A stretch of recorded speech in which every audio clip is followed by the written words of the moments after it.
we're here. We're live. I definitely didn't just finish eating some bread. Wasn't me. It's somebody on the show here though. All right, what's poppin', Tub Nation? Welcome to Tub Takes. This is a video podcast where we go over what's been making waves in the VGC scene. Today I am joined by MGMFA. Hello, everyone. We've also got Driftloon. What's poppin'? And Stole Survivor. I think that's another person. Hello. But yeah, we've got Adi, we got Chuppa, we got Jeudy. I think you know these people. You should.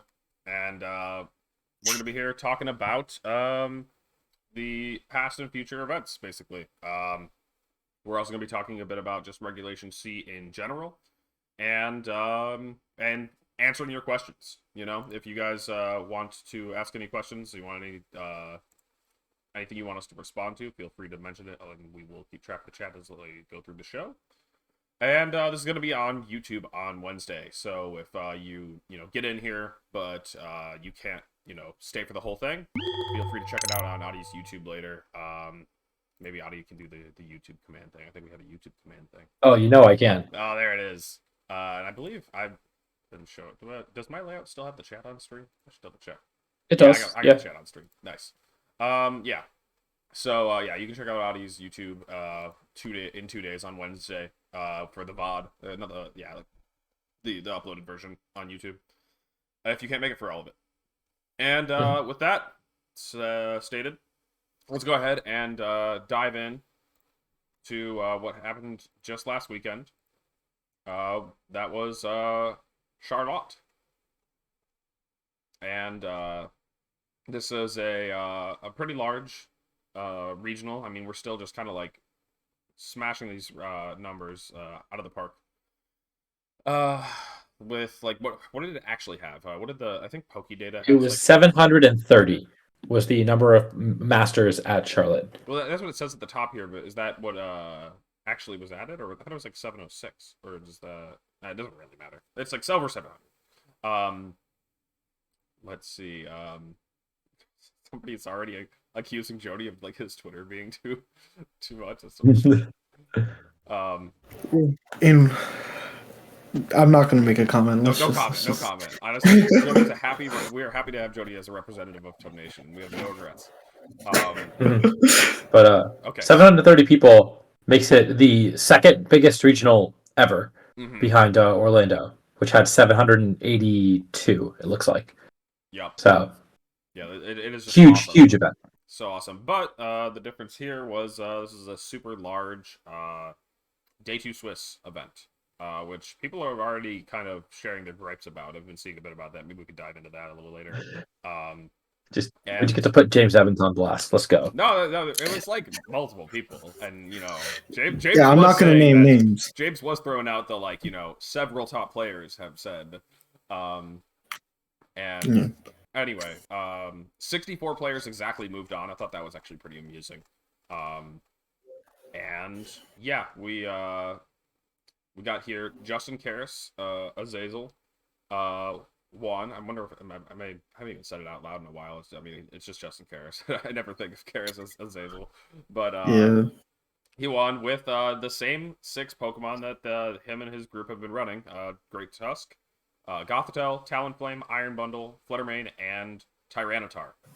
I guess we got the actual paste here. And yeah, I think they made a couple of changes as far as I know. I think that they originally had maybe, I thought it was like Covert Cloak bundle or something. Maybe then they changed to Booster Energy. I don't remember. They probably shifted a couple of things Doesn't around. sound accurate.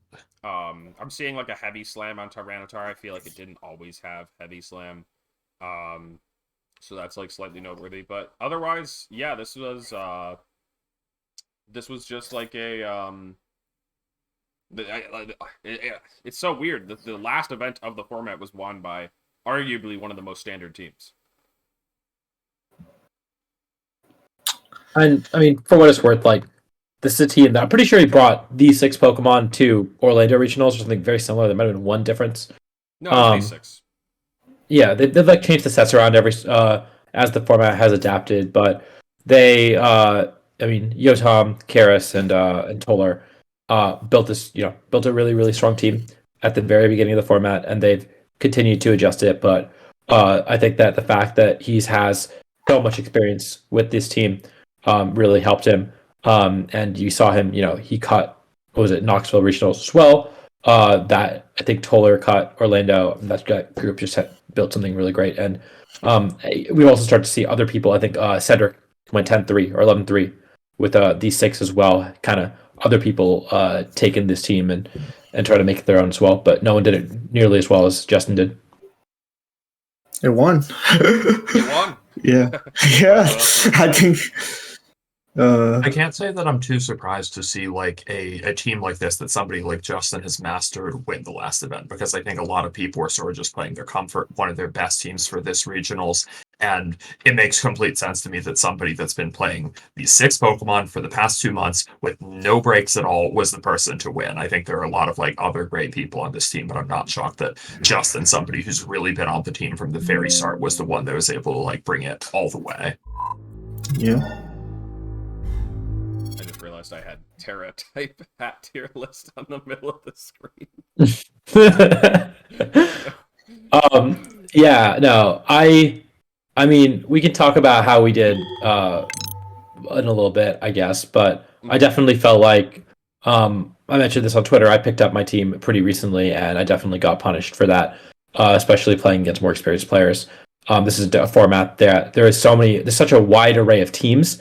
I think Justin Karras actually posted a thread about the 10 teams you expect to face, and also harping on why he thinks this format is so good, and we can also debate that if we want. But but he did have 10 teams as like viable, and you need to know your matchup into all 10 teams. And I definitely was like kind of floundering and dropped a lot of individual games because I didn't know calcs into specific things or didn't know my game plans, and luckily I managed to figure that out by and large. But I see Chuppa up there in top 16 as well, who's been using that similar type of team the entire format, and so a lot of people defaulted to comfort, and I think that it really paid off for those people because they knew how to pilot their team very well. Yeah, I mean, looking back at the top, Joe, I think, has been running those 6 for a while now. I'm pretty sure I played against Joe at Knoxville and was running the same team. Would not be surprised to know that Joe was running it like at Oceania or something close to it. Joe's definitely found a team that fits his style and has a good mix of offense and defense. And so just player familiarity with teams going really deep makes a lot of sense, especially for a tournament at the very end of a format. Of course, things won't be drastically different going into the next format, but they will, but they won't. The ruined Pokemon are very impactful, but we'll see, how people transition and adjust. We'll get to talking about that later. Talking about the placements, though, I do have them all here on screen. We got Chuppa at 11th, we got Jeudy at 12th, and then Adi at 19th. So yeah, all strong finishes here. I think Chuppa brought some boring Dozo stuff, so we don't really need to talk about that. Jeudy brought a team that we've all seen before, but Jeudy, notably, was like the only person with this. Like, apparently there was like 6 of this at Utrecht or whatever, and it was all over. Now Jeudy's the only one, the last Sun user. And then Adi was using something that I honestly didn't even know until I had looked at the standings. I was like, me and Adi just don't talk to each other anymore. We're going through something, and so I just wanted to kind of work on that on screen here, Adi. I kind of wanted to put you on blast. And I get it. Ever since Justin cheated on you with me, it just hasn't been the same between us. But we'll get over it eventually. Okay. Potentially even next weekend. Oh no, I'm not running to you next weekend. Don't worry. Please, I need a team. I heard Chuppa stole his team off Neil's Patreon. So Hey. Wow, we're just putting everybody on blast today. I would never pay $5 for a team. Oh no! What would be the most you would pay for a team then? 4 digits. 4 digits. It's a safe. About 1,200. Safe. All right, let's shut up. I'm moving on. We're gonna move back up to looking at the top results. We saw Luca, who crushed it with a 13-1 record. I believe Luca was a 9-0 in Swiss. And there was 2 9-0s, I thought. Right? Does that sound right? I can't remember. Oh yeah. Yes, there were. Eric also started 9-0. Oh, Eric Stewart. Yeah. You confused me because I was thinking of last weekend when I think Eric Rios also. I was like, yeah, that's the wrong. You're right guy, wrong tournament.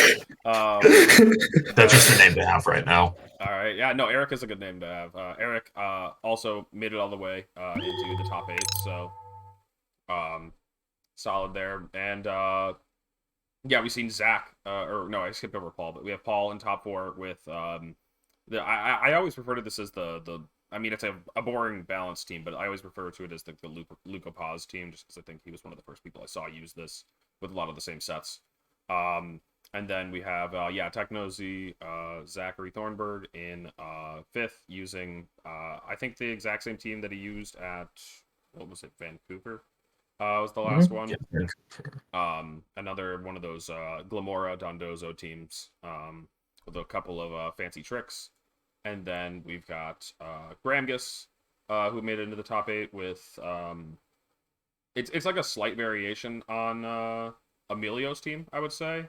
It's got 4 of the same Pokemon there, and then a Goldengo instead of a Fluttermane, and instead of the King Gambit, it's got a Tyranitar. At least that's how I interpret it. But you can say this is like a variation of Karis's team. They're just all like Talon Tusk at the end of the day. Eric Stewart with an interpretation of the boring balance stuff. I think Eric played against Paul in like a 5-mon mirror. Yep, here in the top 8 bracket. And then lastly, we have Richard Rappa with honestly a pretty crazy team. I did not know that Stony J, named Stony, let's go, Stonjurner, made it into the top 8. Let's go, Stonjurner. Yeah, it's this is the first time I'm really looking at Richard's team closely. This is crazy. I'm not sure if he had any of his games on stream, but I need to see this team in action. He was just preparing for Series 3, honestly. Gotta get your calcs up with Power Spot. But also very good looking team. Lots of just setup with I would like to see it played 100%. Yeah, I think that one we see that same Iron Jugulus that Marcus was using, and Adi I think also used the same set. Did you use? I believe. Okay. I did, yes. And then we have honestly I think Stonjurner is a Pokemon that is just really cool, really maybe a bit underexplored, and I think will also still be solid going into Regulation C. It has Rock, which I think Rock typing is really good into a lot of the top Pokemon. And same with fighting coverage. Low Kick is just it hits all of the dark types super effectively, and so you got solid damage there.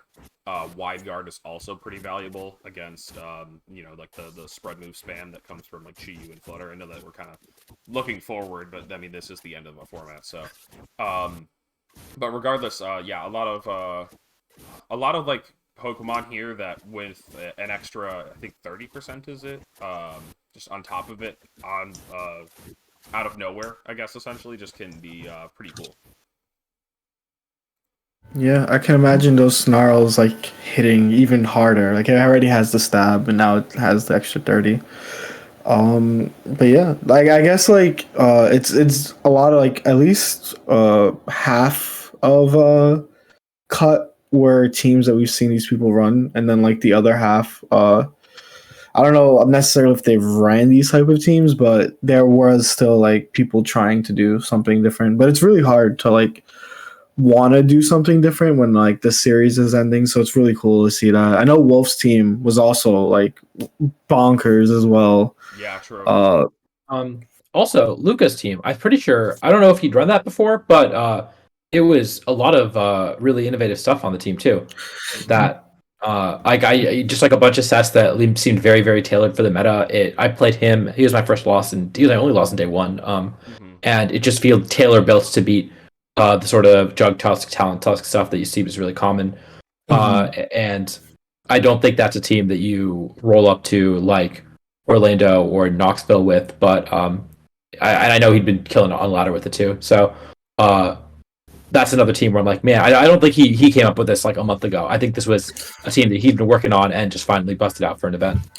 Yeah, Yeah, he was killing it. Some cool stuff. The King Gambit, obviously the main thing that stands out to me. I guess not obviously, but like just it's so cool. It is just double dark move, sword stance, block glasses, Terra Dark, just going all in, and I think that's really interesting.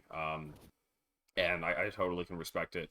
It's an awesome Pokemon, and otherwise, an interesting Dragonite, and some other. Oh wait, what? That's close. That close combat almost snuck right by me. Hold on. Sneaky, sneaky little fighting. I really like the Terrifier Flutter main. Like that's something that I feel like I've been thinking about all format. And like maybe it didn't really impress me at the start, and I never came back to it. But no, like Mystical Fire is a crazy move to get like an extra 50% on. It's cool to see like somebody finally use it. I think it drops at Moongus really cleanly, for instance. It OHKO'd my like very bulky Goldengo, which was very tough to beat. Oh man, there is some cool stuff here. Yeah, I mean, a lot of it is just going to be looking forward and seeing how we can apply stuff like this to regulations. But there's definitely some awesome teams in the top 8, some awesome teams falling just outside the top 8. I saw people mentioning Wolf's team. I'm looking at Cortex's team. That team is ridiculous. And so let's first look at Cortex's team, and then we'll get to Wolf's team. Cortex had Armarouge, Vivian, wait, I always want to say it's Eon, but no, Vivillon. There's no I in there. It feels like there should be. Alright, Armarouge, Vivillon, Iron Hands, Indeedee, Orthworm, and Brute Bonnet.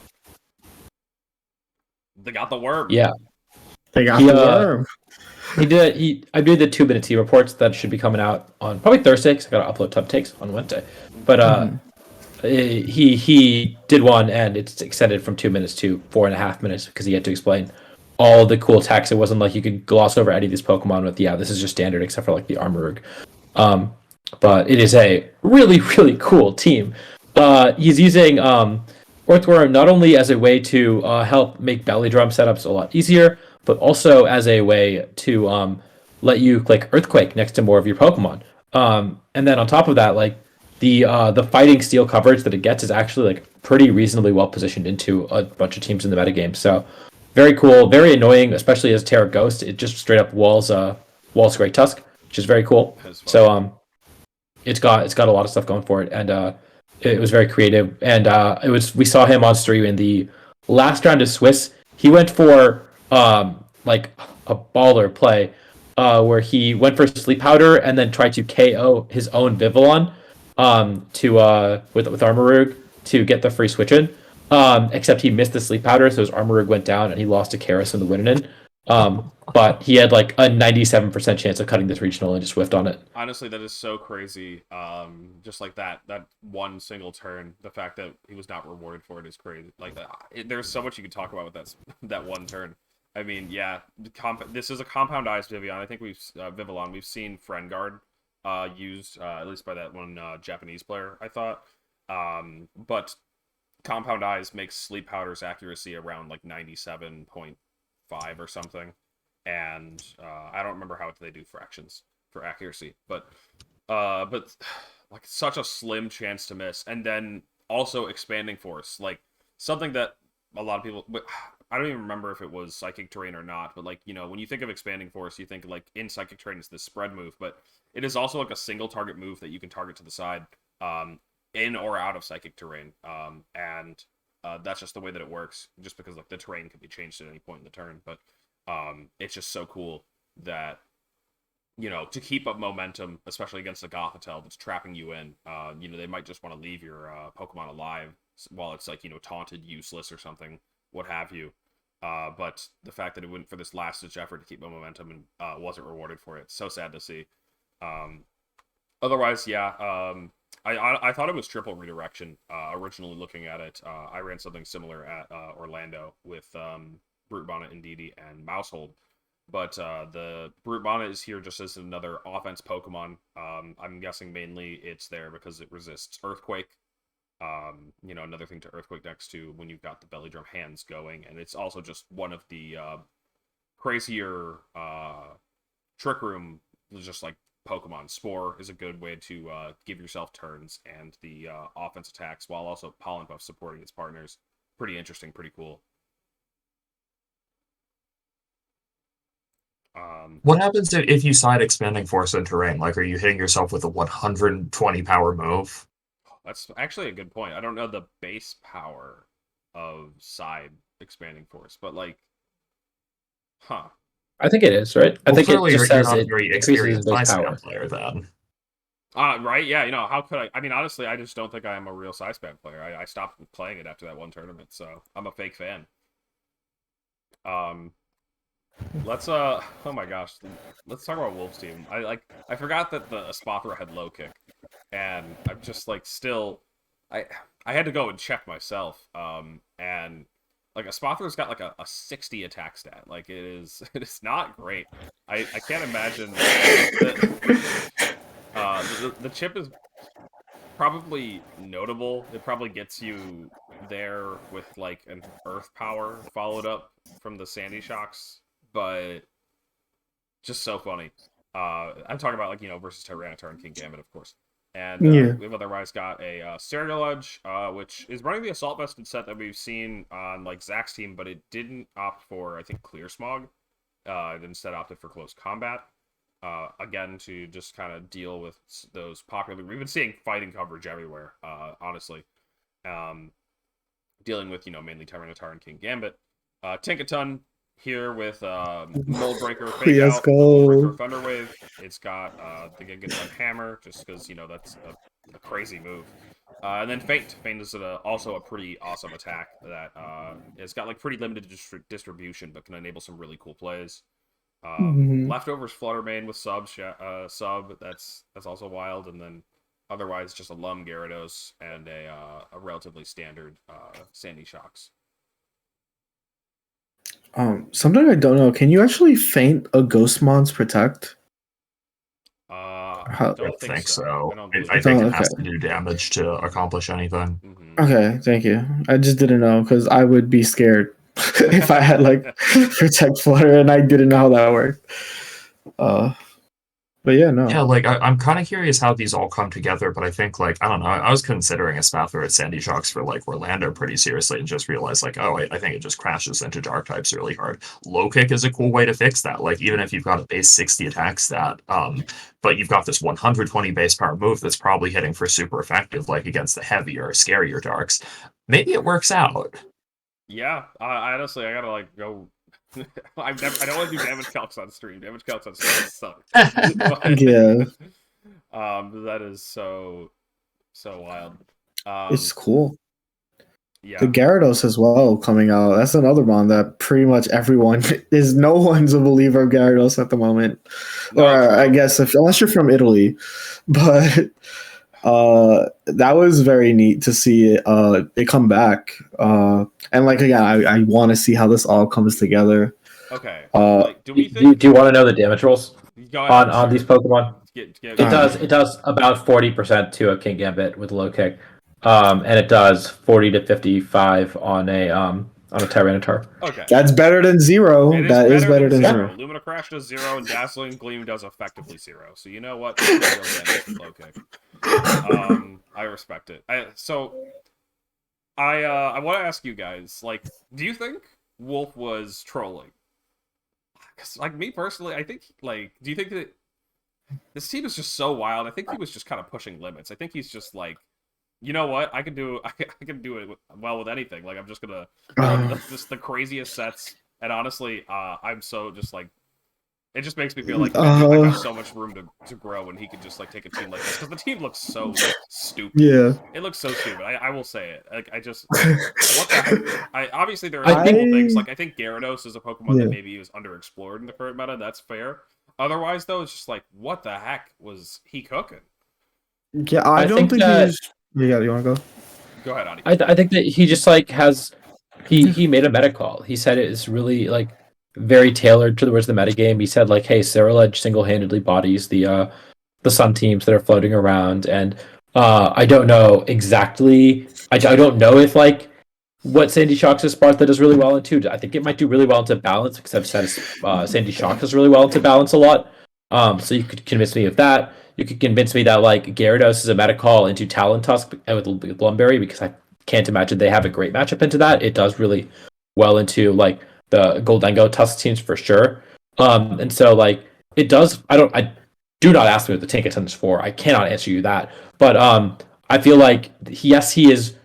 I think he does do this thing where he tries to use really unorthodox Pokemon. And I know I brought like what Delibird to a regional back in 2019 just for shits and giggles, and then and then he brought like he replaced the Delibird because he realized that the team was broken and top cut the next regional he went to. I think it was a Farfetch'd. I was going to mention it. Sorry, a Farfetch'd. Yes, yeah. He just like.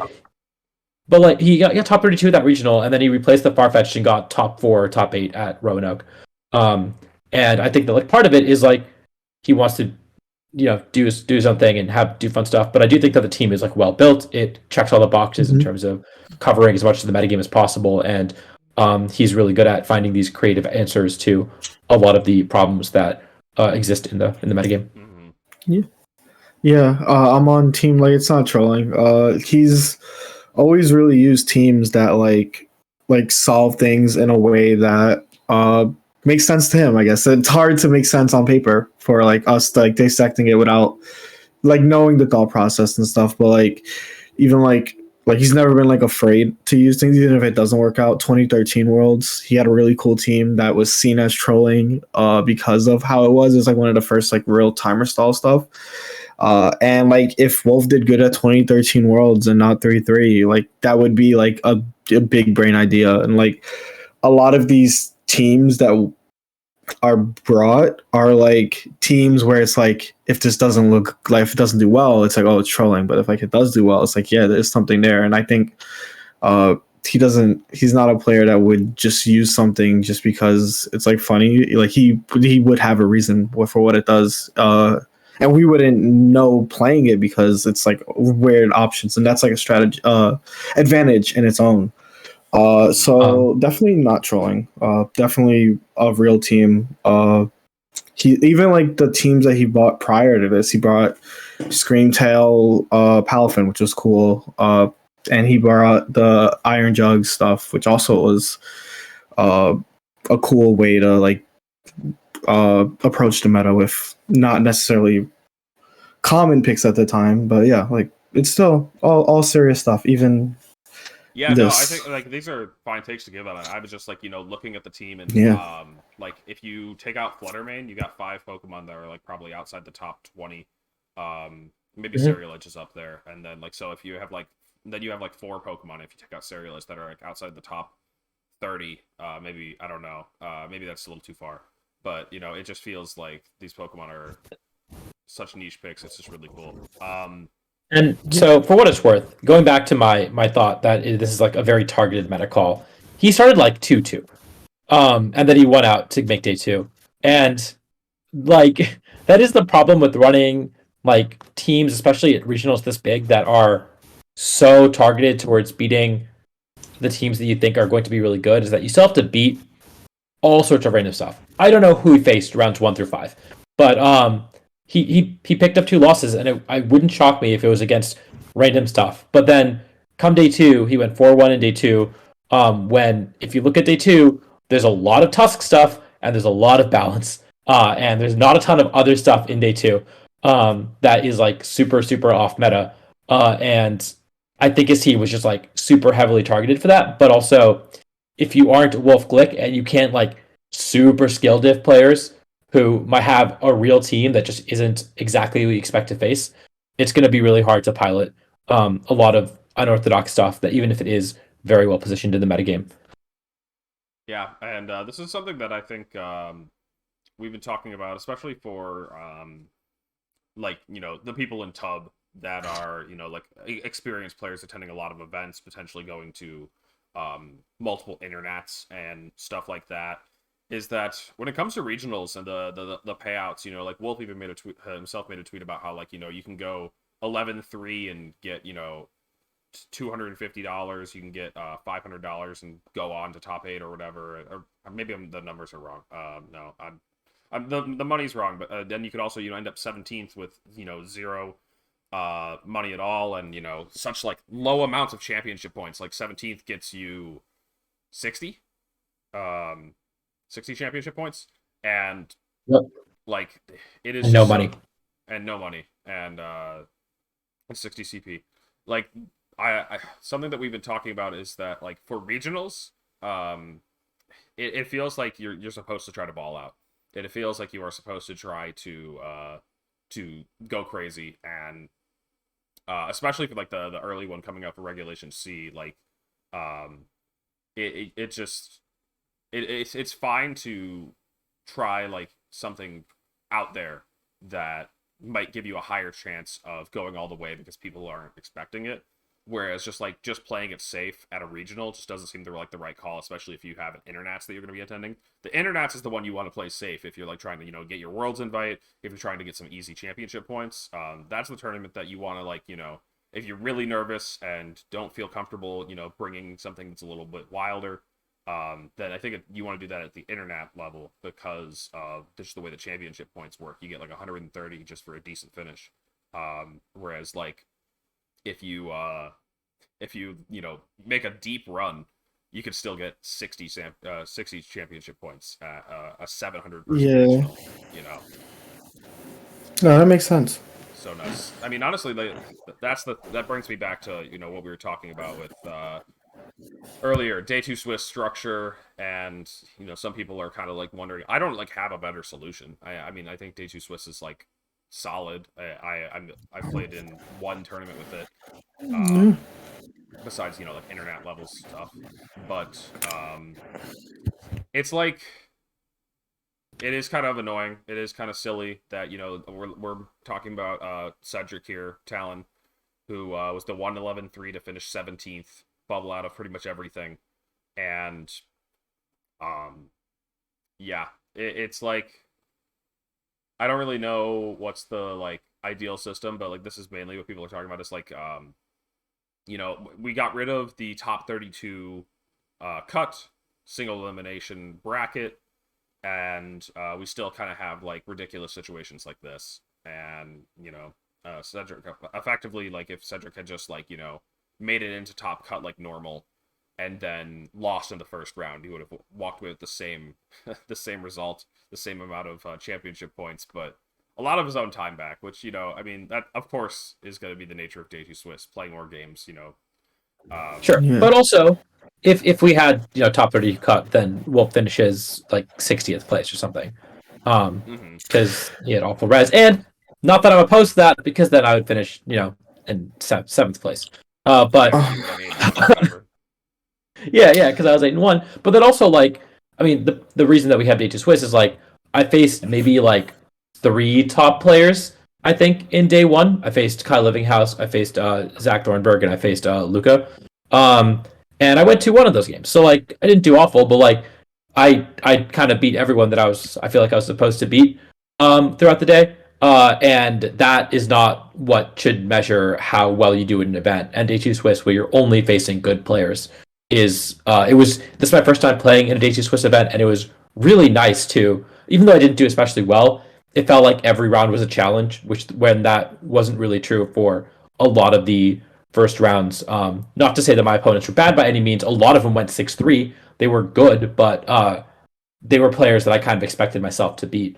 And then day 2 it was just such a different experience, and that is so skill testing, and that I think should determine your placement in the I tournament. hope all of Adi's opponents are watching Tub Takes as he just digs himself in the No, I think one thing that day 2 Swiss also does is reduce variance, and I think that's very important. And something that actually Yuri brought up on the original tweet that was I guess what like made this more of a topic was James Evans complaining about it, but Yuri said like oh, fuck, my brain is hurting. Fuck, well, I remembered it. Now I don't remember it. Oh, it's like it's worse. You know what? Yes.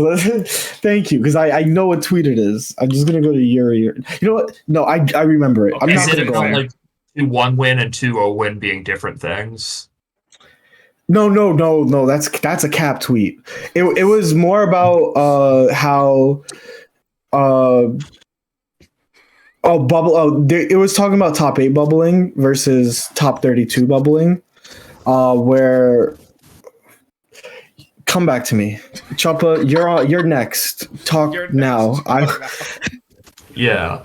Honestly, I think the first thing that we need to fix, like, I think I've seen a lot of suggestions about how we can change, like, the format for these events up, and I think most people have god awful ideas about it, honestly. I think people are just suggesting ideas that are straight up bad or straight up unrealistic. Let's talk about something that is realistic.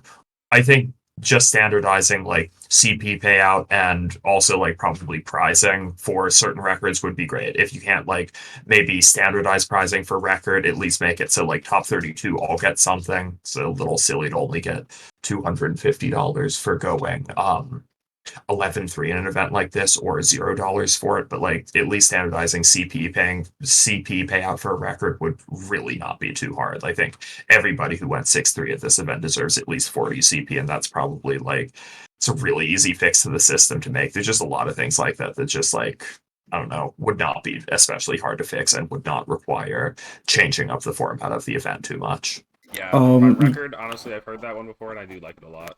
Jeudy, go ahead. Oh, yeah, so we found Yuri's tweet where It's not a good tweet.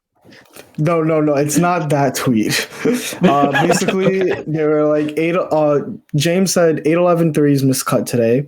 It's the same dilemma with extra steps. Should just be hard X2 or X3 cut. But he said, except they missed top 8 and not top 32, there's a big difference, even though it still sucks. I don't understand at all that thinking top 32 single elimination could be better.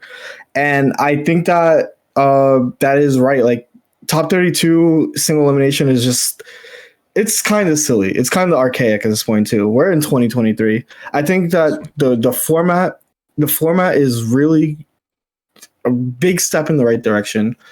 The payouts did not keep up. The CP payouts did not like match the change. I think the way because honestly, I actually responded to that tweet. I was one of the 11-3s that miscut. Chuppa, you were also one of the 11-3s that miscut. And we entered that round 10-3.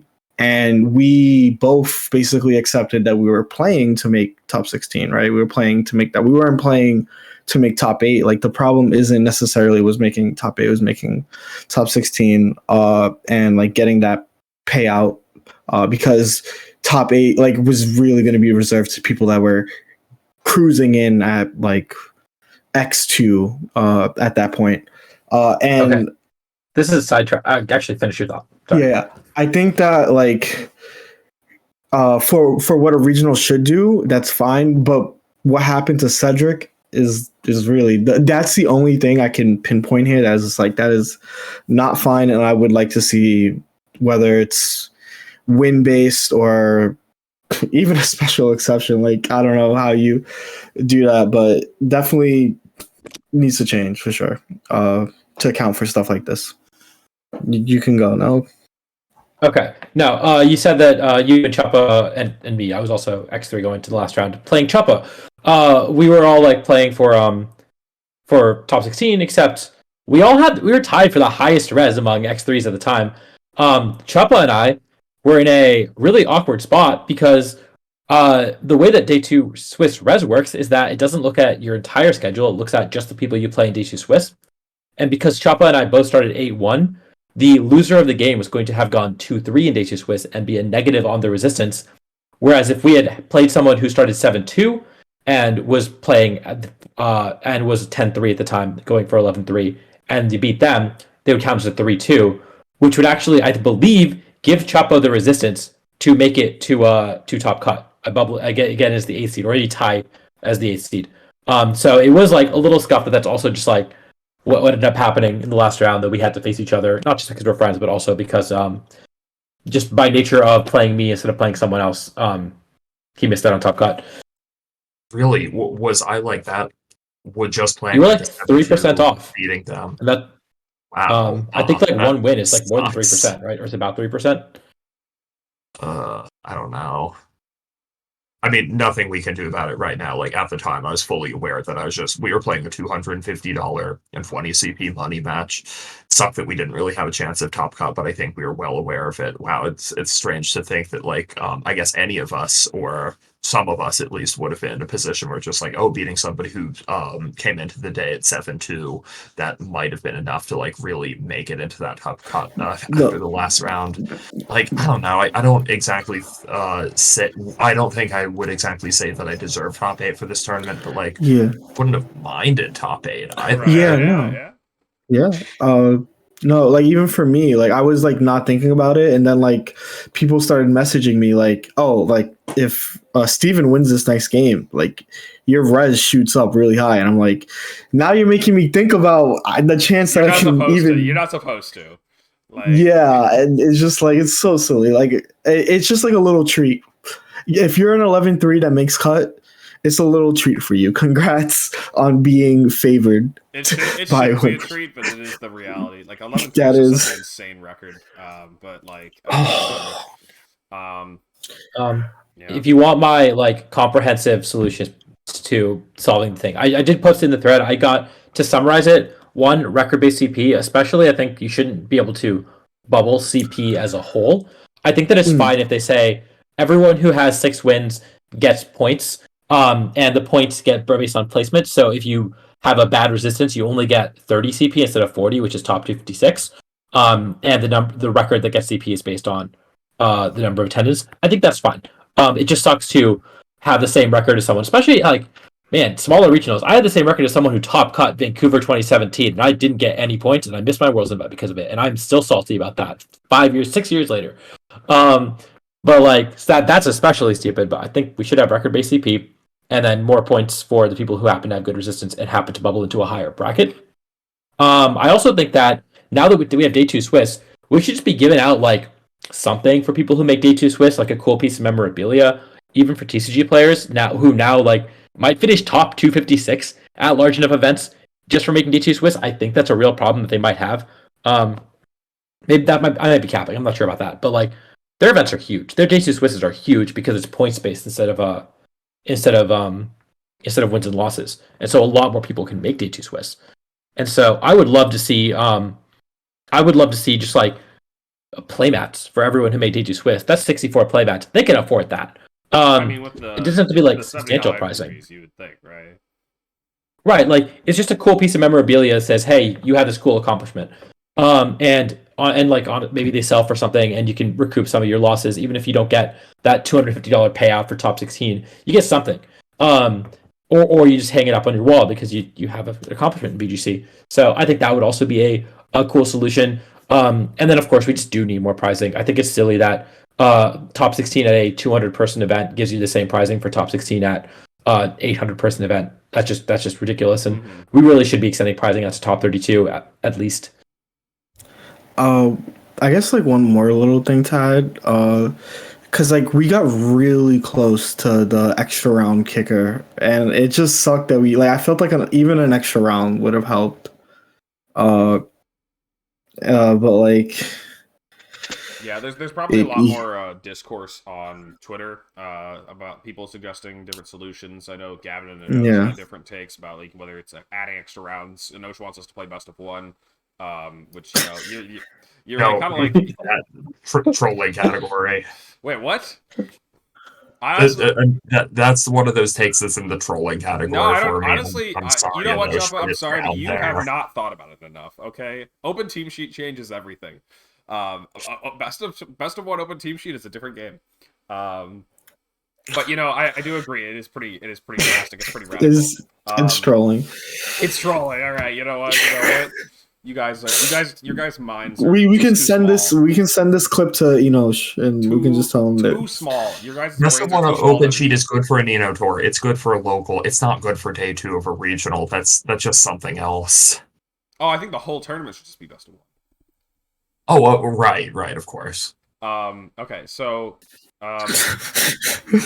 Yeah, I agree with all the takes earlier though, like about like obviously prize money and stuff. I did want to mention, and this is not supposed to be like some kind of like humble brag or some shit, but like I won the Collinsville in 2017, and I got $3,000 when it was like just over 250 something person event, and like here we are 6 years later playing with like triple the entry fees, and Karis is winning $3,000 as well, with again triple the entrance. Like it's just like, come on, this is ridiculous. So much more money is being put into the game. Could we at least see a little bit of it come back?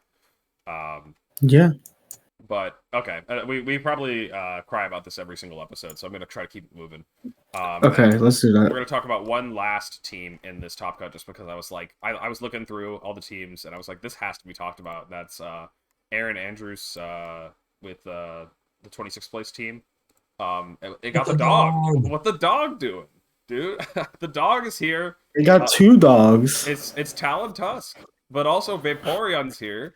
Flutter, yeah. And then we got everybody's favorite sand duo. It's not like in Rock T-Tar. You're not playing the showdown ladder right now. You're okay. You're safe. It is instead Houndstone and Tyranitar. Here to pay some last respects. It's looking like a little bit of a fast sand Mimikyu with the set. No, I feel like Audie would probably be the one that is very happy to see the dog, but it's cool.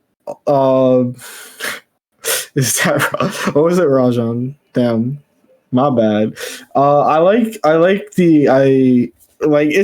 the good mons. Like you have the 4 good mons, and then you have the 2 silly guys. But the silly guys are kind of cool. I'm not a Vaporeon believer, but it is a Dondozo. It helps in the Dondozo matchup. You got it there. It can click Yawn. That's pretty cool. Muddy Water is cool. But yeah, this is a dope team. But honestly, they're not slick. I see the Talon Tusk T-Tar. Yeah, right. I'm sure. Yeah, you can just play Flutter's there too. My current theory is that you see the other 2 mons and you're like, what does this do? And then you play your opponent and they're just leading Talon Tusk T-Tar Flutter, and you're like, wait a minute. But yeah, no, it's a really cool looking team. Is the ultimate favorites team. Like you can use 4 of the normal guys, 2 of your favorites. It'll work out. I don't know. This looks pretty cool. I just wanted to mention really quick, Adi, you are muted. Yeah, somebody mentioned like how does this beat Palafin? Like Vaporeon. Honestly, I think the way that it beats Palafin is by letting it kill all of your friends, because then Palafin's gonna pay some last respects. And it's terrible. You can also protect Yawn. What's up? Just protect Yawn it, and then it has to switch out or go to sleep. You can Will-O-Wisp it potentially. Like you got lines into Palafin. A little bit. I like to think that the plan is to die. Plan is for everything else to die. Go crazy, Palafin. My team is your fodder, but you are only powering me up. I don't even want to know what kind of calcs this dog has. I'm sure they're absolutely nasty. Like, I think it's actually to sleep a pretty decent Pokemon, but I wasn't even looking at it with Terra Ghost. I wasn't looking at it with Life Orb. It's just going to start picking up knockouts at the end of the game. And it's got Shadow Sneak. This is so cool. Oh man, I like Abe's summary. The plan is to lose until you win. That's great. Okay. I think I just have to make like a nice now calc versus 252 Houndstone Life Orb Terra Ghost play last respects and figure out what lives versus that. Honestly, just calculate against Gastrodon. I want to see it die. And how bad what it's worth. I don't need to run the numbers to know it's a one shot. But yeah. I did stream with a Houndstone team a while ago. I think the beginning of series 2. Yep. And it looked very similar. I did have a Porygon. I think I had a bundle on the team instead, but it was just like, yeah, we're just gonna throw the degenerate game plan was just, we're gonna throw damage at you until you deal with it. In this case, either like Flutter Tusk if they aren't a super fast team, or Talon Tusk or Talon whatever. And then if they are a fast team, or if they KO those 2 Pokemon, you just bring in Houndstone T-Tar, and usually that's good enough to clean up whatever they have left. And it works. It works remarkably well. So I think it's a cool team. Nick was the person building it with me before Orlando. And we were saying like, yeah, it would not shock us to see Houndstone top cut a regional at the time, meaning top 32 cut. And so here it is, getting a top 32 at the very last Series 2 event. Honestly, that is just so awesome to look at. Like I'm looking at it here, just stacked on top of Toller's team, and they're like, "Oh yeah, no, it's just the Toller team, but you replace the Gothtel with Houndstone, and you replace the bundle with Vaporeon." It's just, and it's sitting here right on top of Toller's, is so funny. Yeah. So that's gonna do it for Charlotte. I'm sure there's lots of other things to talk about, but this is all dated. Oh no! There's one more thing I got to talk about. Yeah, what is Scroll down to 33. What's that? Who got 33rd place? 33. Poor Soheim. Again, 33. Honestly, this time just bubbling out on 10 CP, which is like, he did get to play his games. He got to make day 2 and stuff, but like... Yeah, it was so funny because like I was next to him when he made day 2, and I'm like, this is so nice. You never have to bubble again. And then the next day, man, he thought with day 2 Swiss that he was safe, but no, poor Soheim. Oh man. Okay, so moving us along though, we're gonna start talking a bit about regulation sheet. We've got Regulation C now. We're gonna try. I'm gonna try my best to call it this, even though the name is stupid. It sucks. I mean, the series is so much better. We've talked about this before, but yeah, Regulation C is now coming up. It's gonna be live this weekend. Fort Wayne and Sydney coming up. We'll get to talking about those in just a bit.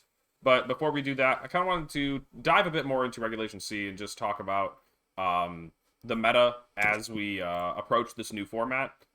We've got some early use stats here provided by VGC Data on Twitter here. And yeah, we gave our takes on the Ruin Pokemon, once the format was announced and they were like going to become legal like soon. But now that there's been a lot of games played, there's been, online tournaments run, people are playing on Showdown. A lot of thought has been put into the format. We can give a bit more educated, better takes. And so, starting off, this is something that I was trying to to convince my friends on, was that like Flutter is easily number 1, and like just looking at it, it's not even close. It's crazy. I was saying that it should be 70%. It doesn't quite reach 70% here in these numbers, but 65% usage, and that like the next highest is at 38. Is just so crazy to me. I guess it doesn't surprise me too much, just because it's good with every Ruin Mon. Like, it's just a good Mon, so like every team could consider it. Yep. Not just the specially based teams. But I'm glad that we have something, because I know Adi mentioned it earlier, or all the people who were at Charlotte haven't really had a chance to like look at Fort Wayne, or not Fort Wayne, Regulation C stuff, or like even if we had, we still had to focus on the former. So like stats are super cool. Shout out to VGC Data. Mm-hmm. But yeah, no, it doesn't surprise me. Like Fluttermane should be is Fluttermane not at that basically in Series 2 as well? Like I feel like Fluttermane was everywhere there. I think it's just it might even like it is still number 1, but I think it's like 55, maybe 60. I can't remember. I think it's 55 though. Okay. Which is like pretty close. I mean, 10% down, but still number 1. It's just kind of the nature of the game. Like, a Pokemon that is very near the top of the speed threshold, but also it's a ghost type. Ghost typing is just so handy to have, and also it's a fairy type, and fairy typing is just really strong offensively. Like, what were they thinking? They printed this Pokemon. I guess the biggest drop off though is Iron Bundle actually is not up there with its friends. No, at all. It's been a lot higher in usage than the earlier ones, and we'll see if that changes as time goes on. I'm amazed that Iron Bundle is that low. That is like, I know very little about Regulation C so far, but Bundle being this low is like a war crime. That's absurd to me, that it's below Mousehold and Annihilate. That's so crazy. Mm-hmm. Bundle is not going to stay this low. Yeah, I think that people are going to realize that, the booster energy Pokemon with Icy Wind, that can just like sit at the top of everything, should definitely be used a bit more. The Regieleki, if you will, of years past.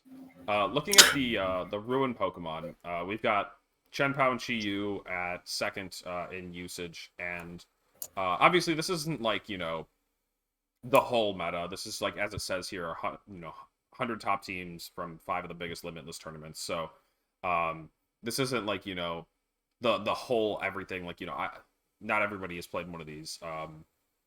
But regardless, it's still like a good way to get an early grasp of usage. And yeah, the two offense Ruin Pokemon are second in usage, and they are pretty strong Pokemon. We'll get to talking about the Ruins a little bit more in depth next here.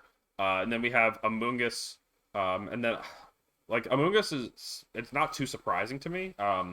It is weak to both of the offense ruins, as we see just above it, which is something that does make it a little bit harder to use. But it is still, it can be really strong into all types of teams.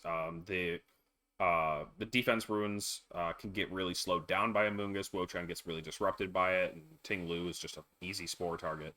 And then against the offense teams, sometimes getting a single turn just from like a spore, a single turn, potentially multiple, is all you need to slow down their roll. And so like Amoonguss can draw a lot of attention that way, as it does. That's just kind of its role.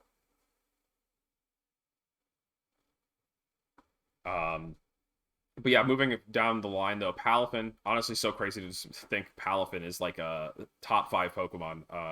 We'll see if that lasts. Yeah, I just think Palafin is just very intuitive to build. It already has like a very common core, and it just gets boosted by adding literally any of the Ruin Mons in that like common, like the Arcanine, Amoonguss, Palafin, Iron Hand stuff. Like you can literally fit any Ruin there. It's really literally look at Paul Chua's team. Just put a Ting Lu over the Roaring Moon. You've got your Palafin team. It's set. Well, yeah, a lot of people have gone for that approach, and that is not wrong. I do like that, but I also definitely agree with what Jeudy is saying. Like, you put it with Chien-Pao and it's boosting his damage. You put it with Ting Lu and it's like surviving a long time. You put it with Chi-Yu or Wo-Chien and you're starting a Fire Water Grass Core. Like, it's just it makes sense with all of them. Yeah. Also, its biggest counter is Iron Bundle right now, and Bundle is gone. Where is it? It's all the way at the bottom. That's true. So if you don't have to deal with Iron Bundle, it becomes a lot easier to position your Palafin. Or you Bundle's just a lunch break. Trust. Right? Yeah. I was gonna say with Chien-Pao, you might just be able to start killing the Bundle with water moves. So, you might just like take it out with a single jet punch eventually. You might have to get like Rain and Sword of Ruin and Terra and Choice Band. Who cares?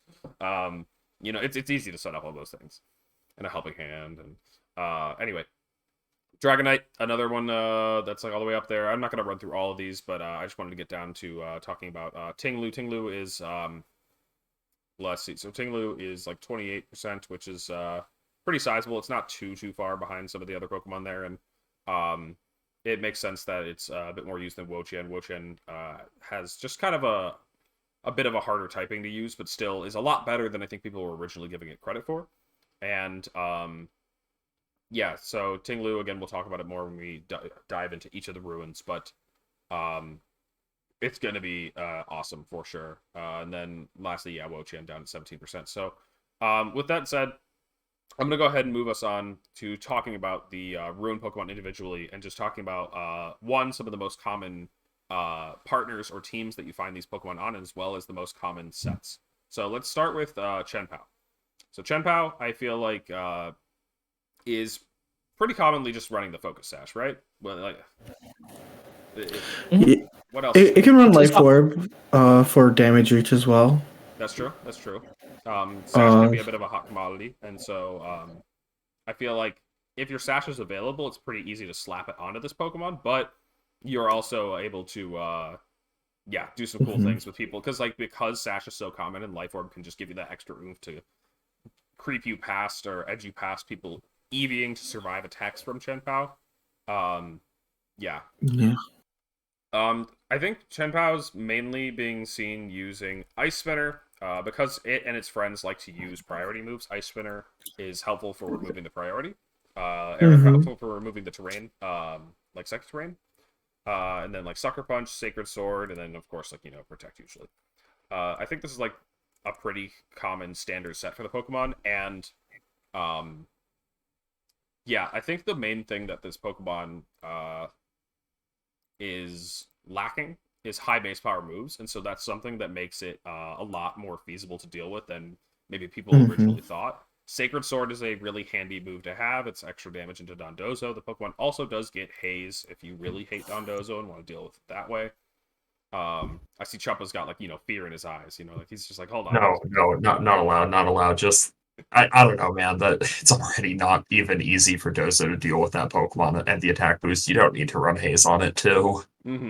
Right. This is Dondozo propaganda. Do not listen to whatever Chuppa is. You don't need this extra utility versus team I use. No, but yeah, it might be overkill. The Pokemon's definitely got other options for the slots, though. Like, you could instead make the priority move the Ice type and Throat Chop. Yeah. Move type. You can run Ice Shard and Throat Chop. I've seen Double Dark as well. Yep. It's got a lot of options that it can mix and match, but generally, it's not doing much supporting. I don't think you're going to see Ruination on it very commonly, and I guess it could run like a taunt or something, but mainly this thing is here to kill you and to help its friends kill you. Yeah. There'll probably be a very funny Terra Blast, but that's about it. Funny, yeah, I believe it. Yeah, so this one honestly is probably one of the most boring ones, and I feel like has the least variance in the sets. But yeah, talking about the teams that you find it on, its number one partner in crime is Dragonite. Choice Band, Terra Normal, Dragonite, spamming Extreme Speed can be a very strong partner. It just kind of one-shots things that weren't supposed to ever be one-shot. But, yeah, otherwise, you can pair it with other strong physical attackers like Palafin. Arcanine still does well with it, too. And other than that, like, you might see it with a Chi-Yu to, like, kind of diversify damage, to have a bit of a physical approach and a bit of a special approach. But those are the main things that I see Chien-Pao doing. So moving forward, Chi-Yu has a decent amount of variety in its sets. We're already seeing people kind of experiment with this Pokemon quite a bit. And the important things to note is that while its offense options are pretty known, like Heat Wave, Dark Pulse, it also has access to Snarl. It has access to Will-O-Wisp. And so it can actually be a pretty cool supporting Pokemon. But if you wanted to put on extra gas, it gets Nasty Plot. If you, happen to have a Sunsetter or something, or really want to go crazy with, like, Sunny Day Murkrow, Overheat can be really cool on this Pokemon. I've seen Choice Scarf, I've seen Choice Specs, I've seen Covert Cloak, Safety Goggles, Citrus Berry, Full Bulk.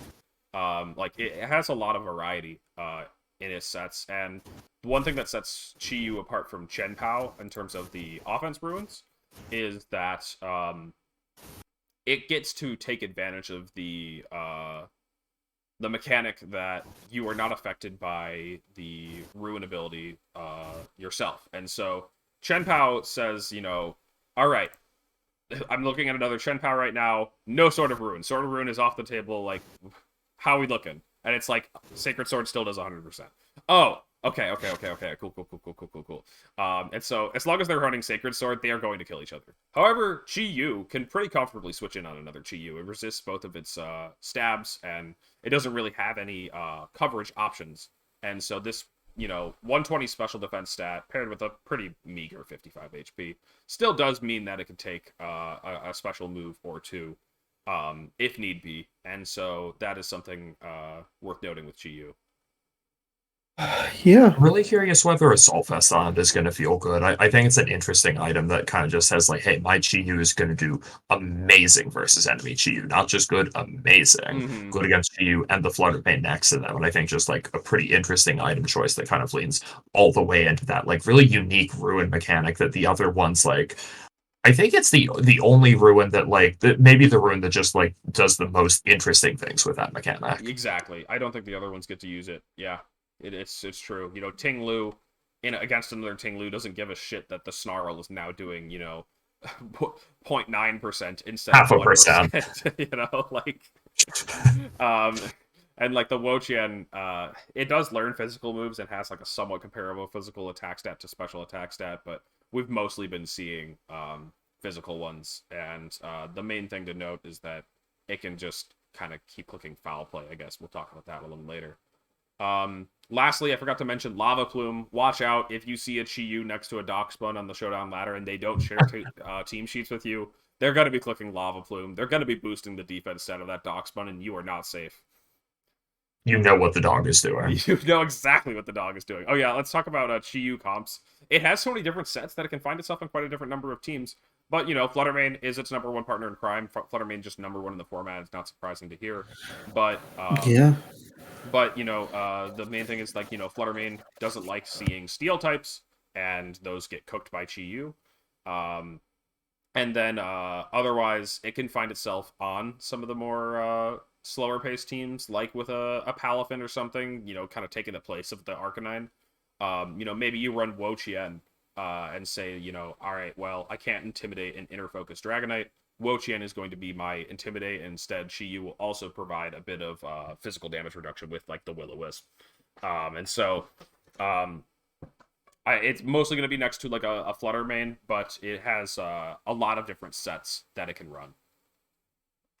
I think it's really great next to Iron Bundle as well. Like, I know I keep saying it, but Iron Bundle is a little bit better than I think these usage stats are making it out to be, and it's just such a natural complement with Chi-Yu. Like, Chi-Yu appreciates the speed control. Iron Bundle appreciates, like, the bumps up to its, like, kind of naturally mediocre damage, especially on Icy Wind. Like, you have to fear the Icy Winds a lot more with that drop. It's just another pairing that I'm expecting to see a lot of. Yep, it can be very hard to defensively tear in the face of Bundle, and it just gets even harder when it's doing extra damage like that. Alright, so moving us along, we have Tinglu next. Tinglu is mainly being seen with the Assault Vest. A lot of people are just kind of defaulting to Assault Vest. I think that as the format goes on, we'll see people stray away from that a bit. I see Adi's like rubbing his hands. Like, what does he have to say? Yeah. I want to talk about Fissure. Everyone's like Fissure on the Assault Vest set. Oh yeah. So, all right, let's explain Fissure to everybody because we haven't explained it before. But so the reason people are running Fissure is because its best stab move, as you can see, is Stomping Tantrum. It doesn't get another. It gets Earthquake, but you don't want to hit your partner most of the time. You're trying to slow the pace of the game down with these. You don't really want to be doing damage, but when you slow the pace down enough, and you're not really doing much damage, you're better off taking a 30% chance to OHKO your opponent than clicking a pretty weak Stomping Tantrum.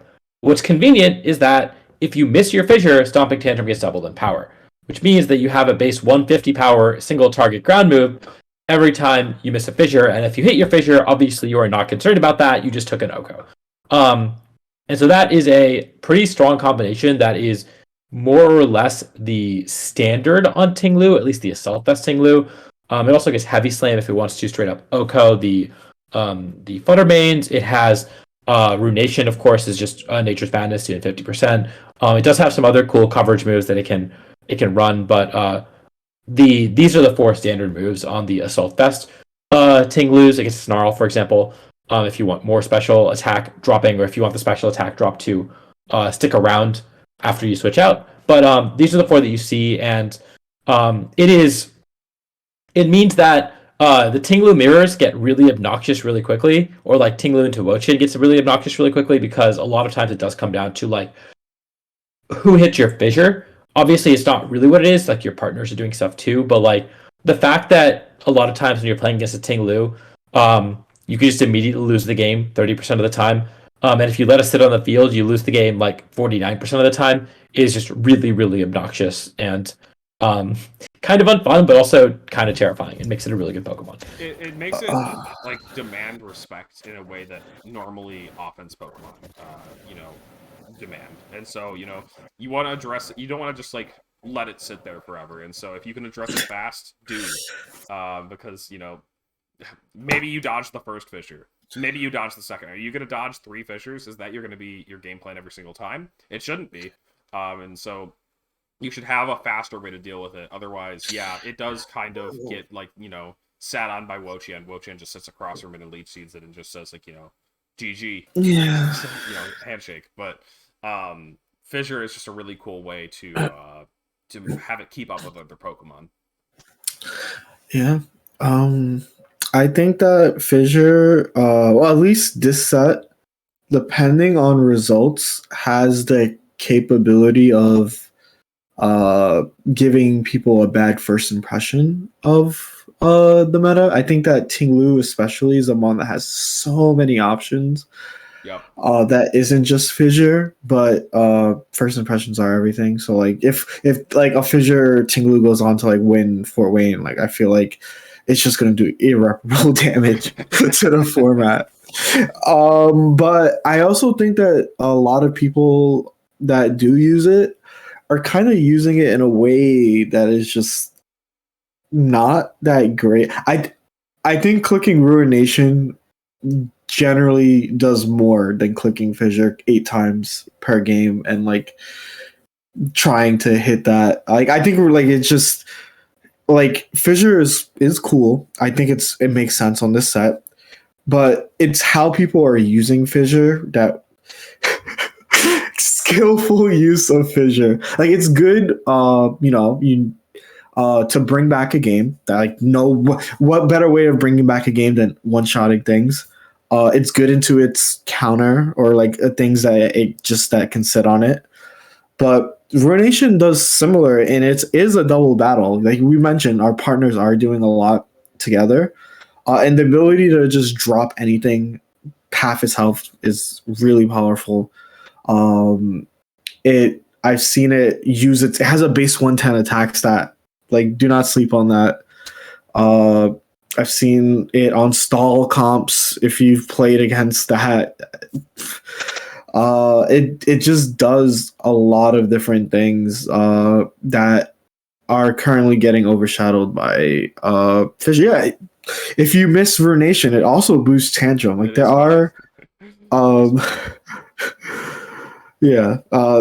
I just think that the way people are using Fissure, there are very applicable situations. Clicking it 8 times a game is definitely like when you is not how it's best used. Is just what I'll say.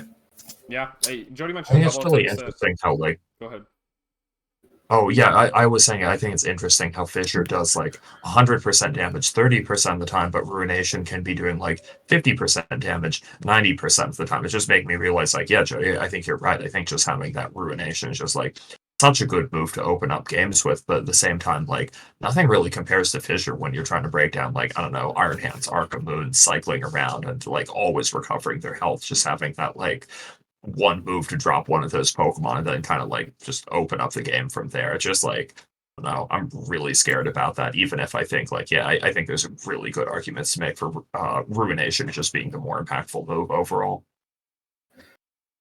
I think that they're both like probably going to be used on the same set too, which is like kind of funny to think about. You can choose which one you want to use. I'm gonna flip a coin, and you're taking half or all of it. Anyway, I think that yeah, it has a lot of other options. We could talk about its stats too, partners. Let's start with the moves though. This Pokemon's got actually quite a bit of depth. Like a lot of people say the Mon doesn't have moves, but it does. It's got it has options. lots of moves. Yeah. Body press is pretty notable if you need fighting coverage, just because it's coming off of a 125 defense stat, and the Pokemon does enjoy investing in its defenses. It has Bulldoze if you want the speed control option, Earthquake if you have the team built for it. It has rock moves like Stone Edge and Rock Slide if you want. I think those are a little less common. As for the dark coverage, Throat Chop is mainly here, but it honestly feels weaker than Stomping Tantrum. Somehow I think maybe it's just because its ground is a better type. But Throat Chop, it's not a huge one for me. Sand Tomb is another funny one. We talked about Snarl already, and then it's got some support moves like Taunt, and yeah. Otherwise, I think it's like a it definitely has more options, especially if you go outside the standard Assault Vest set. But then also let's look at these stats, man. These stats. Every time I look at Tinglu's stats, I'm just like it's beautiful. This is Pokemon at its peak. That like paired with the ability Vessel of Ruin reduces all special damage, and an 80 special defense stat with a 155, 125. Oh, Yeah. it's just so perfect. They weren't allowed to do this, but they did. They did. They cooked. Oh my god. Uh, Okay, so talking about the typical partners, honestly, Yeah. Tinglu does find its way a lot of times onto those teams that I think Adi was already mentioning. Putting it on like the Paul Chua team. It fits itself on balance very well. Arcanine, the physical coverage, and then special covered by the Tinglu. You've also got Amoonguss. You've got Palafin. Those type of Pokemon just like to fit next to it, and then Wo-Chien. Wo-Chien, Ting-Lu, people like to run both of the defense runes together, just like how both of the offense ones are kind of common together. Defense, it's just kind of like the style of team do you want to play, and then they're just natural fits. My take when we're talking about teammates is that you can run Tinglu on every single team. Like it has to make sense for what you wanted to do, but I think it's just that good of a mon that you can put it next to almost any mon, and they're immediately getting that benefit of the special attack reduct and just a good typing, a ground dark mon with the stats that it has so many stats. So that's like my take, is that you can just put this mon on like a team if given that the role makes sense. Hey, Neme or Iron Nemesis, thank you for the raid. Thank you so much, guys. Welcome to the middle of our tub takes, where we're just kind of talking about Regulation C right now, talking about the Ruined Pokemon. Before we give a quick preview of the first Regulation C regionals coming up in Sydney and Fort Wayne. And if you want to know what we were talking about earlier, feel free to check it out on YouTube on Adi's channel, CK49 later. Adi, if you want to put the command in chat, thanks. Yeah, it'll be up on Wednesday. Yeah, on Wednesday if you missed any of it. But yeah, go ahead and let's bring it back. Yeah, go ahead. With respect to Tinglu, I think that we were talking about partners, and yeah, it really kind of can go with everything. Obviously, Arcanine especially is very high usage because it resists Fairy and is Intimidate, so it kind of counteracts the special attack drops with the physical attack drops. But I also think that physical attackers that are like setup mons work really well with it. This is also true of Wo-Chien to some extent. Setup mons work really well with it because you have control over when this ability turns off. And so you can set up a Goldengo even next to a Ting-Lu. You're not doing damage that turn, but you're not taking damage either. And then you can switch it out and put a lot of pressure on your opponent immediately. And that's kind of one of the real strengths of these Pokemon, that you control when the damage gets turned on and turned off. And I think especially something like Bulk Up Annihilate, we saw a lot of in Series 0 back before the Series 1 rules were announced with Ting-Lu. That's something that I've been seeing a lot of on ladder as well, as a sort of setup mon that can really abuse this SPDEF boosting ability or special attack dropping ability of Ting-Lu. Mm-hmm. And so Ting-Lu, as Jeudy was saying, I think it can find itself on a variety of teams. And so it's just such an exciting Pokemon when you put that many stats together. This Pokemon is crazy. Now let's talk about the last one, Wo-Chien, which was originally the laughingstock of the crew. I feel like the same, with Bulu was said back in the taboo days. But Bulu had its time. It had its results. I think Wo-Chien is a really solid Pokemon. It's so funny that every rule set edition we're getting a grass dark type, and they still continue to prove pretty awesome, pretty successful. This Pokemon has a relatively standard set that we've been seeing with the leftovers. Typically, it's got Pollen Puff, Leech Seed, some type of filler move, maybe Foul Play, Giga Drain, and Protect. Mm-hmm. And there are some other options. It's got, like as I said, Giga Drain. It has Knockoff if you're interested in removing your opponent's items. If you want to, go all in on the damage, it gets Power Whip or Leaf Storm. The stats offensively are pretty comparable, 95 versus 85. So pick your poison. And remember that, its own ability doesn't apply to itself, so it can use physical attacks if it wants to. This is probably the only Pokemon that has to consider that, because again, Ting-Lu is not really a special attacker. But Yeah. anyway, it gets Ruination as well if you want. Mm-hmm. And otherwise, some of the other options aren't as appetizing to me. It gets Snarl. Snarl's pretty cool to pair with its ability. I think Snarl actually pairs with its ability a bit better than Ting-Lu. Obviously, Ting-Lu can make itself a super special damage reduction specialist, but this is a bit more of like a, I'll cover all my bases. The Wisp, Yeah. Snarl, Arcanine, reduce them physically, reduce them specially. This is kind of You know, similar to that. Go yeah. ahead, Jeudy. I saw that it got mean look, and I'm like, there's All right. something. There's something there. There's something there with Leech Seed. I'm not gonna do it, but I'm noting it as potential, maybe. I like the idea. I'm capping.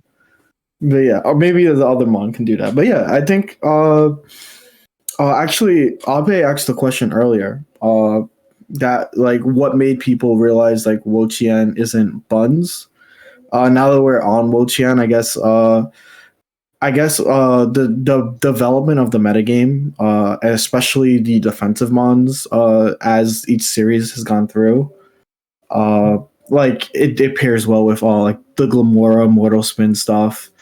I think that people just getting better at the game and realizing what's good, what other options are available. Because the defensive ruins, I think the only reason that they're much lower usage compared to Chiyu and Qianpao is using defensive stuff is hard. It's just harder than the stuff that says deal more damage. So I'm excited that Wo-Chien is working on ladder at the moment. Lots of people are playtesting it. I can't believe I'm saying that I like seeing a stall comp in this type of meta, but given how offensive leaning it is, a mon like Wo-Chien is cool. Being able to slow the game down, like heal your partner. Pollen Puff is amazing. Leech Seed adds up over time. So yeah, I'm a Wo-Chien believer. I think what cool. Wo-Chien does kind well. of torn. Go ahead, Chubba. Oh yeah, I was saying I'm kind of torn because some of these mirrors between like Wo-Chien teams just look hellish. They look so grindy and so unfun to play. There's like, if you bring a team like that to an event, you're gonna have like 4-4 timeouts. It's just gonna happen. It might suck, but if you want to play that kind of game, go for it. I also think it's kind of cool that we're seeing a Pokemon like this again, just falling into that like Celesteela archetype. I guess like one last thing that I want to say about Wo-Chien is that I think it just goes to show how much better people understand the terror mechanic than we did back in Series Zero, which was the same thing, except like we thought Wo-Chien was a meme because it had this awful base typing. Well, you can just treat it as a terror hog and let that fix it. It just like really goes to show how much better people are at playing like with the terror mechanic than they were in November, December. Facts. Yeah, and yeah, I think that you can just like hold it, and sometimes the base typing can just work. But if you really need this Pokemon to be your end game, like that Celesteela that you were mentioning, then yeah, feel free to Terra it into the correct type. One thing that it does really well is it just kind of generates HP for your team. Like it's got the Pollen Puff, but also the Leech Seed, and so it's able to stick around itself while also keeping its friends in the game. And it is just kind of the healer archetype. And so that's something that I really like about Wo-Chien is the ability to kind of drag out the games. And while Chuppa said some of those games can get really grindy, I think that that is just something I really enjoy about it because it lengthens games so that at least in my opinion, the better player can make the correct decision more often and try to find themselves on top. At least that's what I like about defensive play. In terms of building partners and such, I honestly see it mostly with Ting-Lu. It also finds itself as the grass type on Fire Water Grass cores, whether that's Chiyu, Arcanine, Palafin, or Bundle, and then otherwise, yeah, it's just a good stally grass type, and so you're going to see it on slower paced teams for sure. But yeah, that's about all I have to say on Wo-Chien.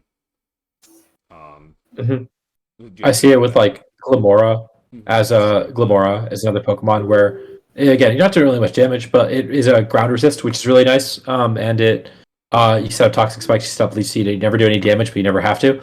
Is like one way to play the game.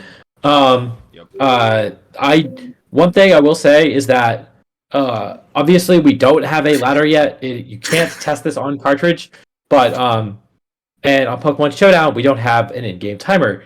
Games when you're using Tinglu and Wochen will go to timer, and it's important to kind of be cognizant of that while you're testing for Fort Wayne.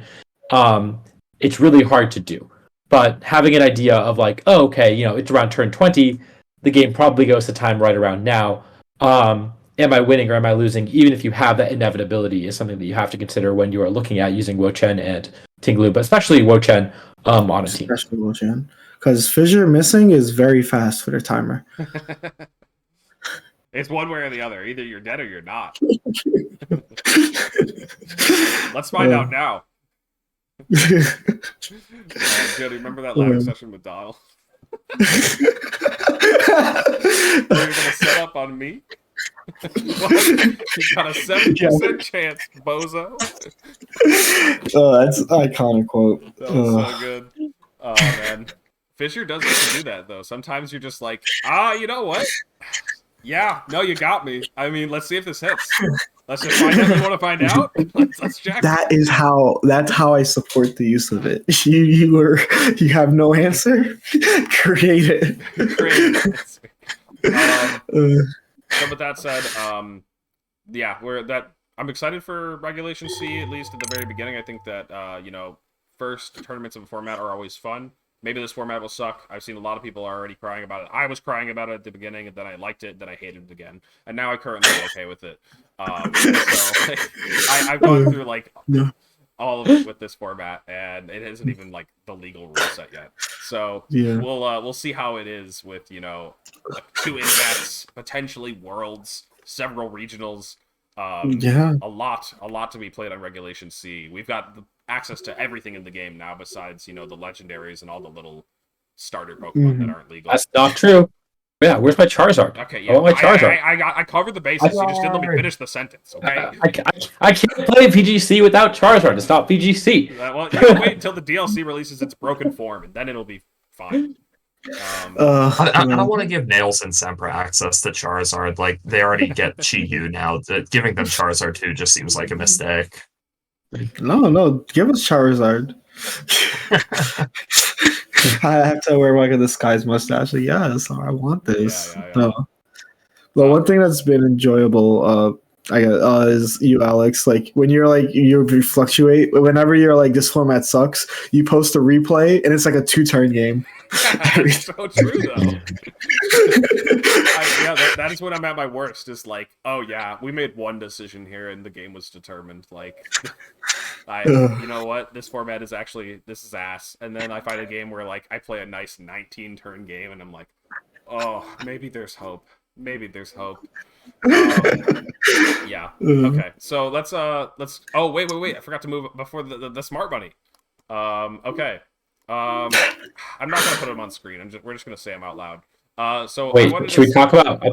Go ahead, Adi. Are we not doing the entire Fort Wayne preview? What? No. What? Are you kidding me, Adi? We're talking about the ruined Pokemon Smart Bunny. Oh. We're just gonna talk about Regulation C and then jump straight to Fort Wayne Smart Bunny. So, anyways, guys, who's winning Fort Wayne? Okay, yeah. No. I wanted to do a funny little double Smart Money where we're going into a new format. They've added just 4 Pokemon, but they're all pretty strong. You're allowed to pick none if you want. You're allowed to pick a combo if you want to commit that hard. If you want to double your earnings, you earn double the credibility if you pick 2 ruins. If you pick triple, you do get triple. And quad ruins. Honestly, I think we're all expecting to see quad ruins by at least one person this weekend. 100%. But anyway, I'm kind of just rambling. Smart money for the ruins. I'm gonna probably just pick one. I haven't even decided. No, I think I know which one I'm gonna pick. But let's start with Jeudy. Which ruin Pokemon or multiple ruin Pokemon is gonna be winning Fort Wayne? Oh. Okay, my brain is telling me Tinglu, because I think that Chien Pao is just the easiest one to build, but also just because of that, it's public ruin enemy number one. I think Chiyu, the best Chiyu player, is gonna miss overheat or heat wave, so they're already eliminated. They're out. Live Wo-Chien reaction, so that leaves only one left, Tinglu. Just the most consistent. Live Wo-Chien reaction is your summary. I understand. I understand completely. All right, So, yeah. Chuppa, who are you picking? We got Tinglu from Jeudy. Yeah, I'm gonna go with Chi Yu. I think like it's probably not gonna be Damn. that hard to figure out some like kind of degenerate like Chi Yu things just where like your damage goes to the moon. Like I was kind of implying earlier, I think like the Nails Sun team just like you can kind of slap a Chi Yu on that and just it's gonna be Flex so it. good right out of the gate. Mhm. Not super confident in that, but I think like Chi Yu's just amazing out of the gate though. All right, Adi, what is your pick? So, as much as I'd like to keep it diverse and pick Chen Pao, I think Chen Pao is like kind of mid. I think that it just dies too quickly. You get like 2 turns out of use, and you have to like play really, really aggro to really take advantage of that. The Pokemon that take advantage of that, I think Dragonite is only okay. Just that it's easy to counter. And Palafin is very good, obviously, but like then you have to like hard commit to running Palafin, Chen Pao. I think it is also Chi-Yu. I think that it is a much more well-rounded Pokemon. It gives its passive ability for maybe 3 or 4 turns very easily. It supports the best Pokemon in the format, which is Fluttermane. And if you're putting a Fluttermane in your team, sometimes you just need the power spot boost, and that's really convenient. And it has great synergy in that Fairy Fire type, Fairy Fire coverage, which is a really strong pin.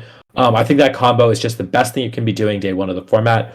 And so I think that's going to be what ends up winning this regional. All right, and I guess that leaves me, and you guys can all blame Adi for this one because it actually would have worked out so perfectly. I'm picking Wo-Chien. I was gonna be picking Wo-Chien. I respect the snail. I think this guy's crazy. Yeah, I think it's just like it's not being slept on anymore. People definitely respect the Pokemon, but I think that there's going to be somebody who, because the Pokemon has like so many natural weaknesses, is like going to be working extra hard in the team builder to build the perfect team. Whereas the other Pokemon, you can get lazy because the damage just like goes crazy. Wow, that was like a cool rhyme. I'm just like breaking it down here on the podcast. Okay, anyway. But yeah, Wo-Chien is my pick. Also, it's just because it's like my favorite aesthetically. Look at this thing. This guy's cool. It's just a pile of leaves.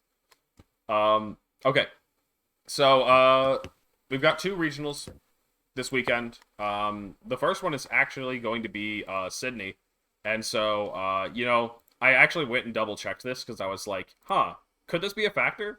And sure enough, team lock for Fort Wayne is at 7 p.m. local time.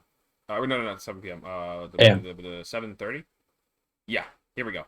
7:30, like 45 minutes before the event. So what? Oh yeah, okay, yeah. Yeah. So like, what this means is, you could just like stay up late, see like, hey, what are they doing in Australia? Actually, you don't even have to stay up late with the way the time zones work. I'm pretty sure it's like if you're up at like 6 p.m., you could probably figure out what they're doing in Australia. Maybe even earlier than that, honestly. No, that sounds right because we're like 8 hours ahead, but a day behind. Exactly. Yeah. You're right. You could just decide on your team the night before based on Australia. You're so right. Yeah, exactly. I'm It's so funny. Oh, good. So I got the the signal this week. Thank you so much. Yeah, I don't No, know. like they have an official stream for this one. Wait, do they? yeah. Yeah, ESL? it's Okay. by ESL for the first time in like a long time. They're doing it again. Then It's there you have kind of it. So exciting. I yeah, have no idea who's casting. if you're going to Yeah. Fort Wayne and you are completely lost, well, there you have it. Now, Adi, I think we figured it out. Yeah, dude, hold me to it. I'm stealing whatever team is first after Swiss. I'm just locking that in for Fort Wayne. No thoughts about it. yeah, there you go. I mean, so that is just like really funny to me. And that's like the main thing I wanted to mention with respect to Sydney here. We're not going to do a smart money or any other predictions for it. I don't even know what type of size this tournament's going to be. but I imagine it's probably capped considering how events have been going over there. And so, yeah, definitely check that out on Friday. Well, if you're in in the States, maybe check it out on Saturday if you're in Australia, because that's probably the day that it's going to be taking place. But but yeah, Sydney this weekend. We'll definitely be talking about the teams from it alongside the Fort Wayne teams the following Monday. And so yeah, that brings us to Fort Wayne. Fort Wayne, I believe I have the number here is around 600 entrants. They actually just just before we went live sold like 6 more spots, I guess. So if you were trying to get in, I hope you did. If you didn't make it, I'm sorry. I've been told that there are still slots available. You can still register. So if you want to register, do it right now. Get over there. Honestly, what are you doing? Why are you watching the podcast? Anyways. Yeah, so Fort Wayne is going to be a little bit smaller than Charlotte, but it is going to be the first of a format, so it's going to be pretty crazy. Let's see how many people no show. It's probably going to be like in the mid 500s after no shows and official stream, of course. The whole the usual biz here. So excited for our commentators and such. I believe Jake is there again. Go Tub. And yeah, am I the only one here skipping Fort Wayne? I feel like the rest of you guys are all doing it. Yeah. The rest of us in the call here are going. I'm just saving my energy for London. You guys aren't going to be ready. That's true. No, actually, we're going to be well practiced, Chuppa. All right, we're gonna know what Dozo team you're gonna be using by then, so it works out. Oh no. And so I forgot the difficulty. We got to start with the difficulty, but yeah, we can fit it in now. And so this one is rated. Shout out to Roger for this one. This was great. It is 4 Waynes out of 5. 4 Waynes for Fort Wayne. We got Bruce Wayne, we got Wayne Gretzky, Wayne Brady, and Wayne's World. This is just quite amusing. I think 4 seems relatively accurate. It's a bit smaller than the massive regionals we've been seeing. More close to 800. This is about 200 smaller. We'll have to see where it lands after no shows and everything, and juniors and seniors divisions being separated from us. And then it's also, in Fort Wayne. It just sounds like a less competitive city, right? No. Well, I know that, Yeah. I've lived in Indiana. I played for Team Indiana last year. Indiana players, they're only okay. And they're 4 Waynes out of 5. Ooh. 4 Waynes out of 5. You heard it here. You heard that there, yeah. If you want the 5th Wayne, you have to go to London, and you find Wayne Rooney. Oh, yeah. Honestly, London's definitely going to be more than 4 Waynes out of 5, right? London's going to we'll get there when yeah. review for it. No. Can we just shout out, What's the first word in Midwest? What's the first word in Midwest? West. Man, this guy. This guy. What were you trying to say, Jeudy, or No, just shout out to the fact that you're like, yeah, this is on the smaller end, and it's gonna be like a 500 person regional. That's so true. We love that. Let's go. By this definition, Vancouver was tiny, right? Yeah. That's bigger. It was. I mean, that's bigger than everything we've had. In if X3's make day 2, it's not a real regional. I'm sorry, it just doesn't count. It doesn't count. You can't pass. Adi's the bouncer. Okay, so with that said, we talked plenty about meta already, so you kind of know what to expect for that. And then as for the other aspects, I wanted to launch into some of the past ones. So we had there was a Fort Wayne back in 2016, and that was won by Dane. I don't know if Dane is attending. Dane usually hangs out in the chat here. Dane, are you here? If you're here, Dane, howdy. But if you're attending, let us know. And then Crewball got finals. We see Paul Chua here, and other people that I could see attending. Maybe Ethan Simpson, maybe Samuel Harsma. And then yeah, so that's it for this one. Dane won with a relatively non-standard team, I would say. How are there 2 Mewtwo's in Top Cut? How did that happen? There are. This is why it's only.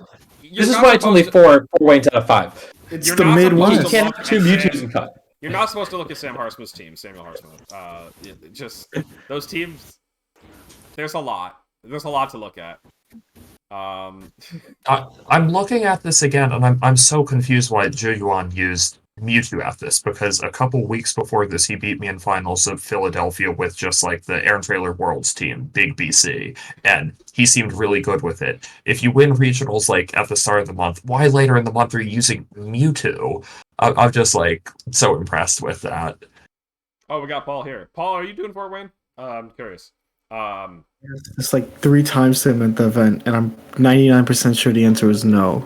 Oh. But I also I forgot each time, so this is the 4th time we were asking. Well, no, I didn't know. I don't know the answer. Anyway, No. yeah, we'll have to see if Paul answers. But yeah, Dane's team was relatively unheard of at the time. It was like, people had run Xerneas and Rayquaza, but yeah, just mentioning that it was a pretty interesting team. Yeah, Really? It's a bright idea to play Regulation C the first day. What? Wait, is that true? Is it What?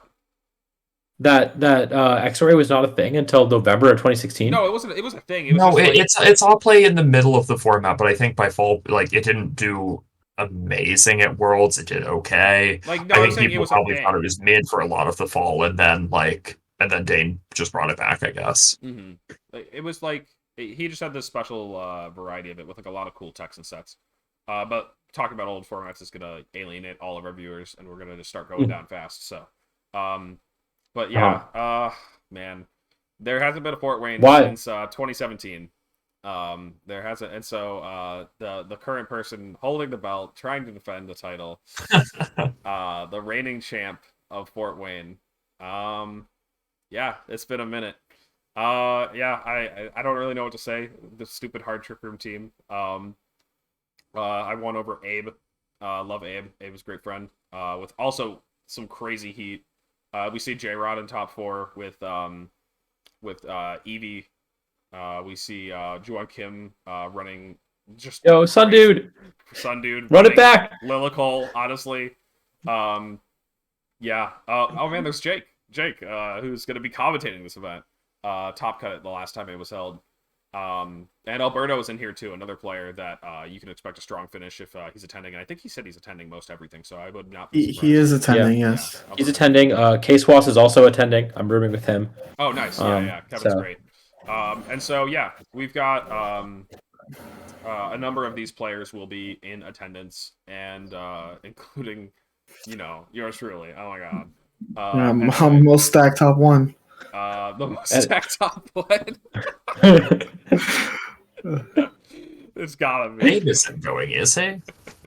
Abe is not going. No. No. I have not seen Abe mention anything. And so Fort Wayne was like supposed to it was supposed to come back in 2020, I believe. They moved it from the fall, which it normally was held in, to the end of the season in like May or so, and then the season got canceled.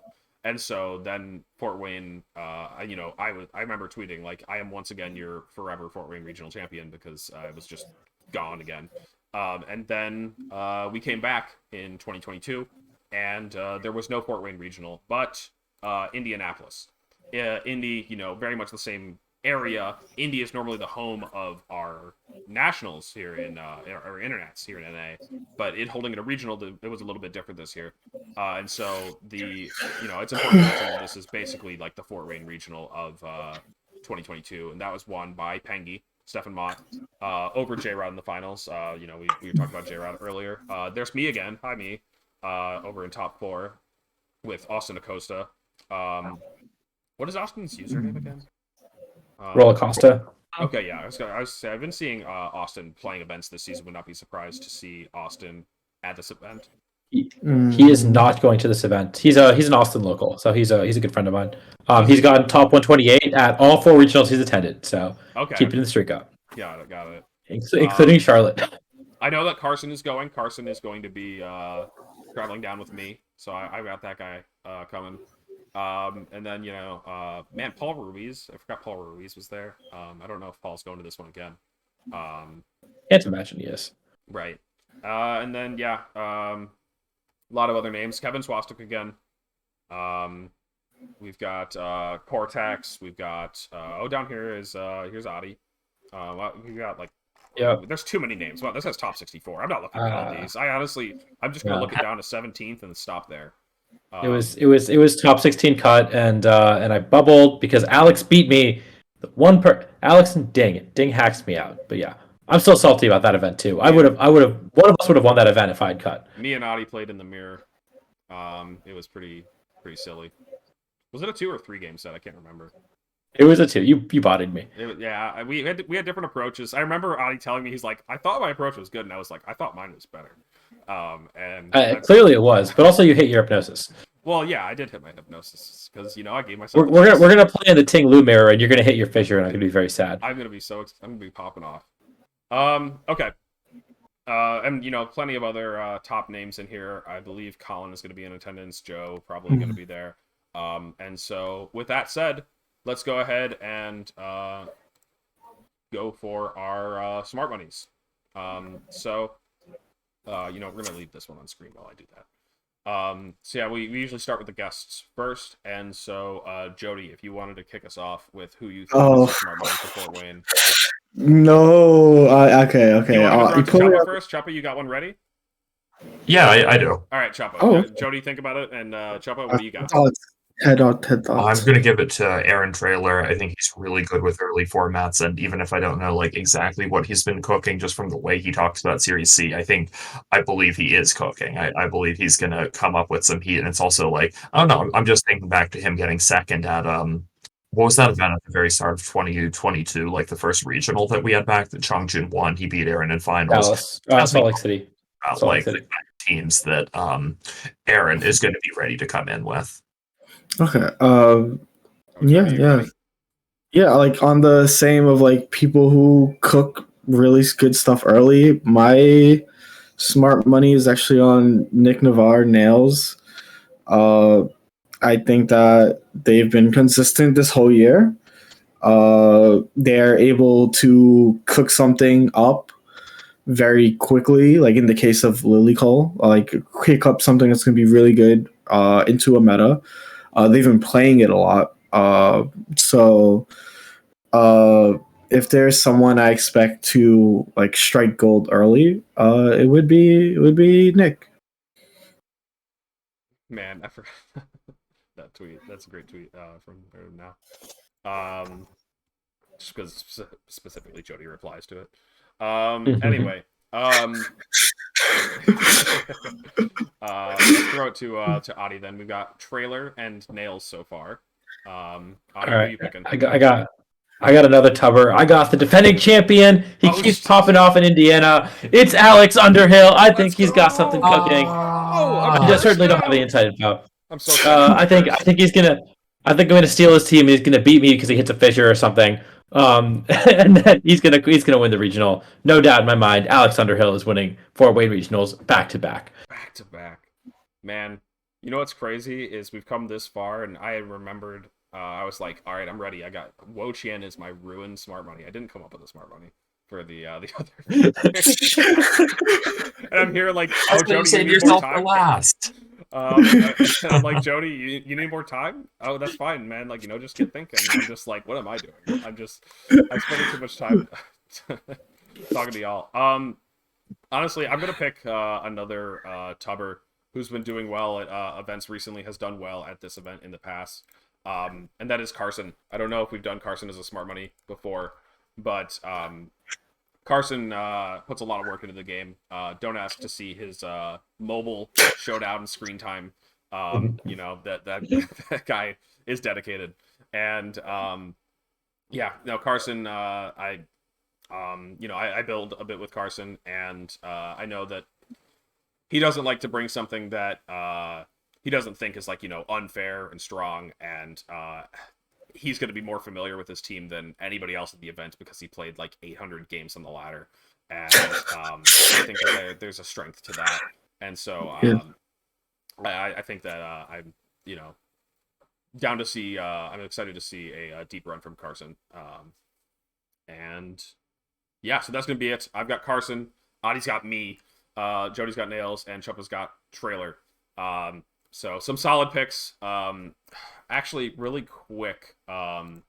Just wanted to mention last week. Because it's kind of fun to look back at the other smart monies to see how well you did. And so going into last week, I think a lot of